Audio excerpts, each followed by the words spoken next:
बिस्मिल्लाहिर्रहमानिर्रहीम। खातिन हज़रात अस्सलाम वालेकुम। मरीम नवाज़ हुकूमत के मुतालिक सोशल मीडिया पर एक खबर पता नहीं लीक हुई है या लीक करवाई गई है, दोनों में से कोई एक मामला है, लेकिन ये चूँकि अभी तक सोशल मीडिया पर ही गर्दिश कर रही है, बहुत ज़्यादा गर्दिश कर रही है और मेन स्ट्रीम मीडिया पर नहीं आई। और ख़बर भी ऐसी है परेशान कुन जिसका टेक्निकल एडवांटेज जो कि मरीम बीबी को पहुँचता है, उससे लगता है कि ये खबर लीक करवाई गई है। ये खबर लीक हुई नहीं।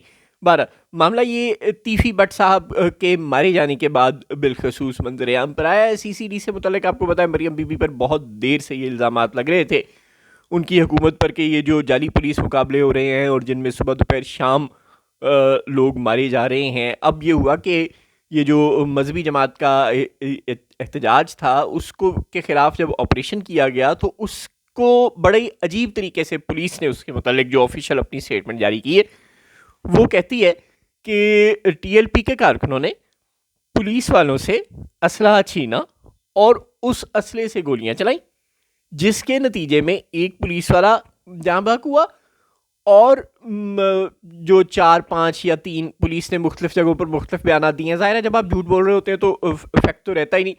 बीबीसी को उन्होंने बताया कि 4 से 5 लोग टीएलपी के और एक राहगीर मारा गया।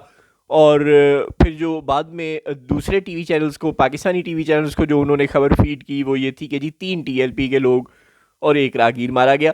और जो फैक्ट है जो टीएलपी वाले कह रहे हैं वो ज़ाहिर है दर्जनों कह रहे हैं, वो भी हमेशा झूठ होता है दोनों जानिब से। और मामला कुछ दरमियान में लगता है, इस वक्त तक लगता यही है कि शायद कोई 12-13 के करीब शहादतें हुई हैं दोनों जानिब से मिलाकर। लेकिन 12 पुलिस वाले कहते हैं कि उन्होंने टीएलपी के कारकुनों ने फिर असला छीना पुलिस का और फिर उससे फायरिंग की जिसके नतीजे में लोग मरे। है ना साइंस। तो अब यही वो करते हैं सुबह दोपहर शाम कि पुलिस वाले जो हैं वो डाकू को लेकर जा रहे थे, कातिल को लेकर जा रहे थे, रेपिस्ट को लेकर जा रहे थे, दहशतगर्द को लेकर जा रहे थे। रास्ते में उसके साथियों ने हमला कर दिया और उसको मार दिया। अल्लाह अल्लाह खैर सदा। यानी साथी हमेशा दहशतगर्द के, चोर के, डाकू के ऐसे होते हैं कि वो हमला करते हैं पुलिस पार्टी पर और पुलिस को नहीं मारते, अपने ही साथी को मार कर चले जाते हैं। यही काम अब टीएलपी वालों ने किया। खैर अब ये हुआ कि तीफ़ी भट्ट साहब को पहले तो हमने इंटरपोल के ज़रिए गिरफ्तार किया, एक बैनुल अक़वामी ऑर्गेनाइजेशन है आपको पता है। वो अब हम पर क्या यकीन करेगी। हमने दुबई की अदालत से उसकी कस्टडी ली तीफ़ी भट्ट की और हम कराची उसको रखा जेल में। फिर हम उसको लाहौर शिफ्ट करने के लिए ला रहे थे कि रास्ते में तीफ़ी भट्ट के साथियों ने हमला कर दिया और तीफ़ी भट्ट मर गया। ये कहानी थी। अब इस कहानी के बाद चूँकि तीफ़ी भट्ट साहब का ताल्लुक़ गवाल मंडी से था और गवाल मंडी आपको पता है मियां नवाज शरीफ का आबाई हल्का है, वहाँ के लोगों के नवाज शरीफ से ज़ाती ताल्लुकात हैं। और ये भी आप अच्छी तरह जानते हैं कि तीफ़ी भट्ट साहब और आबिद बॉक्सर ये जो पूरा ग्रुप था ये बुनियादी तौर पर शहबाज शरीफ ग्रुप था, जिसे बाद में हमज़ा शहबाज ने ओन कर लिया था। लेकिन ये मरीम नवाज़ ग्रुप या नवाज शरीफ ग्रुप नहीं था। यानी कि इनके वो जब पहले भी वो कत्ल का मामला और इस तरह के मामलात हुए थे तो पता चला था कि जी हमज़ा शहबाज के सामने तीफ़ी भट्ट साहब ने हलफ उठा लिया कि वो इस कत्ल में मुलव्विस नहीं है, लिहाजा उनके ख़िलाफ़ पुलिस ने केसेस ख़त्म कर दिए थे। तो यूँ जो ग्रुप से ताल्लुक़ था इनका हमज़ा ग्रुप से ताल्लुक़ था बुनियादी तौर पर, शहबाज ग्रुप से ताल्लुक़ था, नवाज़ मरीम ग्रुप से ताल्लुक़ नहीं था। अब जब ये मारे गए तो ये ख़बरें फैल गईं कि जनाब ये मरीम बीबी ने इनको मरवाया है और इनका अपने हलके के लोग और ताजर बरादरी ख़ास तौर पे, क्योंकि तीफ़ी साहब ताजर थे तो वो ताजर इनसे बतौर ख़ास बहुत ज़्यादा नाराज़ हो गए नून लीग से, मरीम बीबी से। अब इनको फिर ये खबर या तो लीक करवाना पड़ी। अब सर्कमस्टेंसेस आपको पूरे बता दिए, उनसे यही लगता है कि ये खबर लीक करवाना पड़ी। और ख़बर लीक ये हुई है कि जनाब ये हम नहीं करवा रहे, ये जो भी सीसीडी कर रही है इसके पीछे हम नहीं है बल्कि कोई और है। अब वो जो कोई और है वो मुन्ने के अब्बा कौन होते हैं वो आप सबको पता है।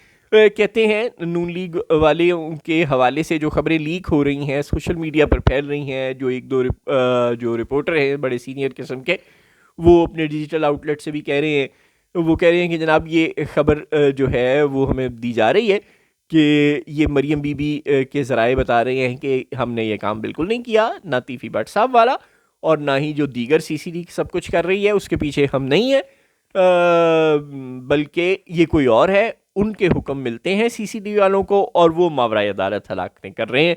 اب پتہ نہیں یہ خبر کس حد تک سچی ہے کس حد تک جھوٹی. ہم فرض کر لیتے ہیں مان لیتے ہیں کہ مریم بی بی سی سی ڈی کی کارروائیوں کے پیچھے نہیں ہے, وہی طاقتور ہیں, تو پھر کیا ہوگا؟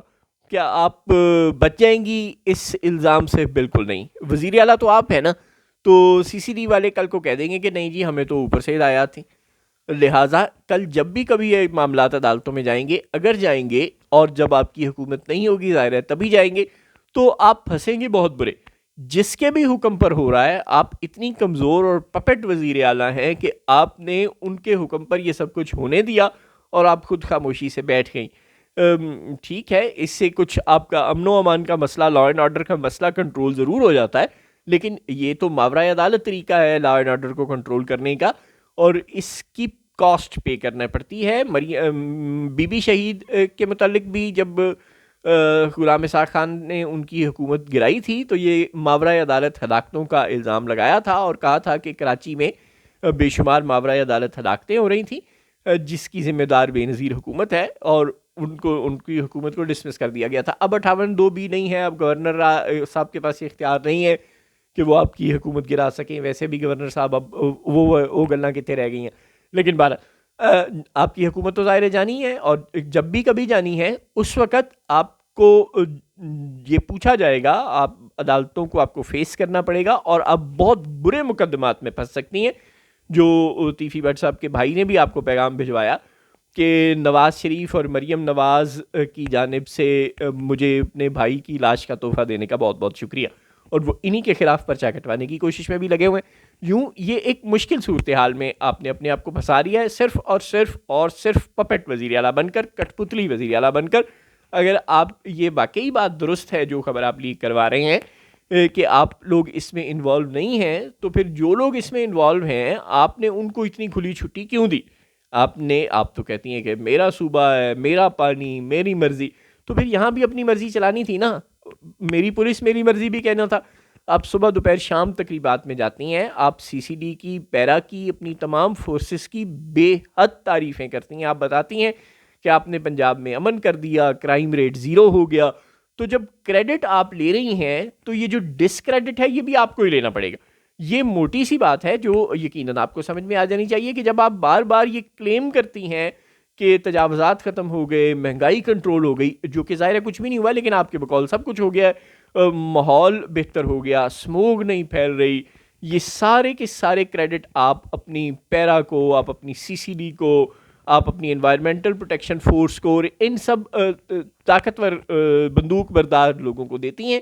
تو جب یہ سب آپ کر رہی ہیں, جب یہ کریڈٹ سارے آپ لے رہی ہیں, تو پھر جو حرکتیں یہ غلط کر رہے ہیں کل کو ان کا ڈسکریڈٹ بھی آپ کے کھاتے میں ہی جائے گا. اور اس وقت آپ چاہے لاکھ صفائیاں دیتی رہیں کہ ہمارے حکم پر نہیں کر رہے تھے سی سی ڈی والے, یہ سب کچھ کسی اور کے اشاروں پر کر رہے تھے, تو شاید عدالتیں آپ کی بات مانیں گی نہیں, کیونکہ آپ کو پتہ ہے پاکستان کی عدالتیں بھی اسی طرح بدقسمتی سے کٹھ پتلی ہیں جس طرح سے اس وقت آپ کٹھ پتلی وزیر اعلیٰ اور وزیر اعظم ہیں.